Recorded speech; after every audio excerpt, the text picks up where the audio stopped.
दोस्तों, स्वागत है आपका प्रवीण लिंगम बैकलोरियस पे। आज हम इस सेशन में लोक अभियोजक और सहायक लोक अभियोजक को समझाने का प्रयास करेंगे। ये टॉपिक रिलेवेंट क्यों है, आज हमने इस टॉपिक को किस लिए लेके आया है। तो कल दिनांक 19/5/2023 को इलाहाबाद हाई कोर्ट ने किशन कुमार पाठक के याचिका पर आशुतोष पांडे जो एडीजी जो यहाँ पे अभियोजन निदेशालय के निदेशक नियुक्त किए गए थे, उनकी नियुक्ति को रद्द कर दिया गया। यह फैसला सूर्य कुमार केसरवानी और जयंत बनर्जी की पीठ ने सुनाया है। तो हम इस समाचार से, इस न्यूज़ से समझने का प्रयास करेंगे कि अभियोजन निदेशालय क्या होते हैं, या फिर इसके निदेशक और डिप्टी निदेशक के क्या कार्य होते हैं, इनकी शक्तियाँ क्या होती हैं, और साथ ही अभियोजक और लोक अभियोजक शब्दावली से क्या तात्पर्य है। इनके कार्य और इनके शक्तियों के बारे में हम सीआरपीसी के प्रोविज़न से समझाने का प्रयास करेंगे। तो हम आपको बता दें कि अभियोजक और लोक अभियोजक जो है यह सीआरपीसी के सेक्शन 24 और 25 में डिफाइन किया गया है। वही जो इलाहाबाद हाई कोर्ट ने कल अभियोजन निदेशक की नियुक्ति को रद्द किया है, वह सीआरपीसी के सेक्शन 25A में डिफाइन किया गया है। हम तीनों क्लॉज को बारी बारी से समझाने का प्रयास करेंगे। तो मैं कहता हूं कि आप नोट डाउन कर लीजिए। सबसे पहला होता है हमारा लोक अभियोजक, जो कि सीआरपीसी के सेक्शन 24 में बताया गया है। वही सहायक लोक अभियोजक जो है वह सीआरपीसी के सेक्शन 25 में बताया गया है। वही हम अगर बात कर लेते हैं अभियोजन निदेशक की,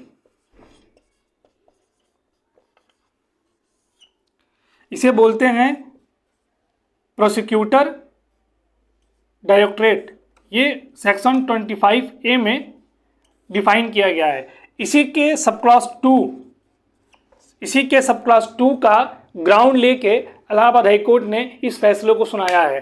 तो सेक्शन 25A का सब क्लास 2 कहता है कि अभियोजन निदेशक बनने के लिए किसी व्यक्ति के पास 10 साल के वकालत का अनुभव होना अनिवार्य है, तभी वह व्यक्ति अभियोजन निदेशक के पद पे आसीन हो सकता है। जो कि आशुतोष पांडे इस चीज़ को फुलफिल नहीं कर रहे थे।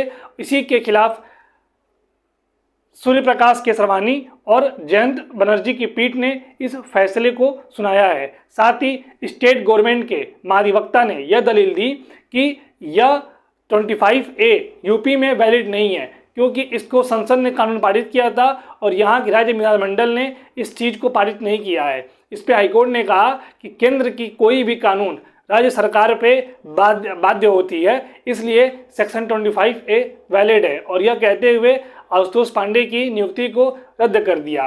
तो हम समझते हैं इसके बाद कि ये इनके कार्य क्या होते हैं और इनकी नियुक्ति कैसे की जाती है। तो सबसे पहले हम बात करते हैं लोक अभियोजक की। तो लोक अभियोजक का कार्य क्या होता है? लोक अभियोजक का कार्य होता है कि उच्च न्यायालय में या फिर जिला न्यायालय में अगर कोई क्राइम होता है तो वह सरकार का पक्ष रखने का काम करते हैं। यह सरकार के शासकीय अधिवक्ता होते हैं, जो कि सेक्शन 24 में इसको बताया गया है। किसी भी लोक अभियोजक की नियुक्ति राज्य सरकार उच्च न्यायालय के परामर्श के अनुसार उसके बाद एक पैनल बना के करती है। वहीं सहायक लोक अभियोजक की नियुक्ति या केंद्र सरकार या राज्य सरकार उच्च न्यायालय के परामर्श तथा जिले में अगर किसी लोक अभियोजक या सहायक लोक अभियोजक की नियुक्ति करनी है तो वह जिला मजिस्ट्रेट सेशन न्यायाधीश के विचार के बाद एक पैनल बनाएंगे और उसके बाद लोक अभियोजक और सहायक लोक अभियोजक को जिले में नियुक्त करेंगे। राज्य सरकार एक या अधिक जिलों के साथ साथ लोक अभियोजक की नियुक्ति कर सकती है, लेकिन उच्च न्यायालय में इनकी नियुक्ति करने के लिए राज्य सरकार उच्च न्यायालय के परामर्श के बाद ही नियुक्ति करेगी। साथ ही अगर हम बात करते हैं अभियोजन निदेशालय की, तो अभियोजन निदेशालय में नियुक्ति अभियोजन निदेशक की नियुक्ति की जाती है, और इसके कार्य क्या होते हैं ये सहायक लोक अभियोजक और लोक अभियोजक के कार्यों का ब्यौरा देखते हैं, और साथ ही ये कार्य क्या किए हैं शासकीय अधिवक्ता के तौर पे इसने शासन के कार्य को कितने आगे बढ़ाया, ये उनका देखना कर्तव्य होता है, जो कि सेक्शन 25A में बताया गया है। अभियोजन निदेशक की नियुक्ति होने के लिए उसको 10 साल की वकालत का अनुभव होना आवश्यक है। साथ ही अभियोजन निदेशक सहायक लोक अभियोजक और लोक अभियोजक के ऊपर कार्य करते हैं। इसमें एक और पद होता है डिप्टी अभियोजन निदेशक, डिप्टी प्रोसिक्यूटर।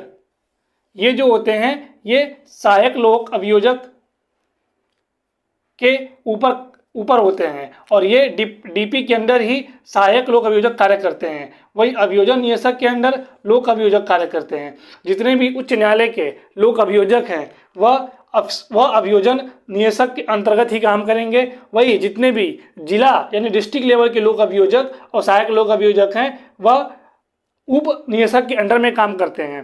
तो हम आपको बता दें कि सीआरपीसी के सेक्शन 24 और सेक्शन 25 लोक अभियोजक, पब्लिक प्रोसिक्यूटर और सहायक लोक अभियोजक, असिस्टेंट पब्लिक प्रोसिक्यूटर की बात करता है। वही सीआरपीसी का सेक्शन 25A प्रोसिक्यूटर निदेशालय की बात करता है, जो कि उनकी नियुक्ति और उनके कार्यों के बारे में सेक्शन 25A में बताया गया है, जिसको इलाहाबाद हाईकोर्ट ने कल दिनांक 19/5/2023 को सेक्शन 25A के सब क्लॉज 2 के तहत आशुतोष पांडे की नियुक्ति को रद्द कर दिया।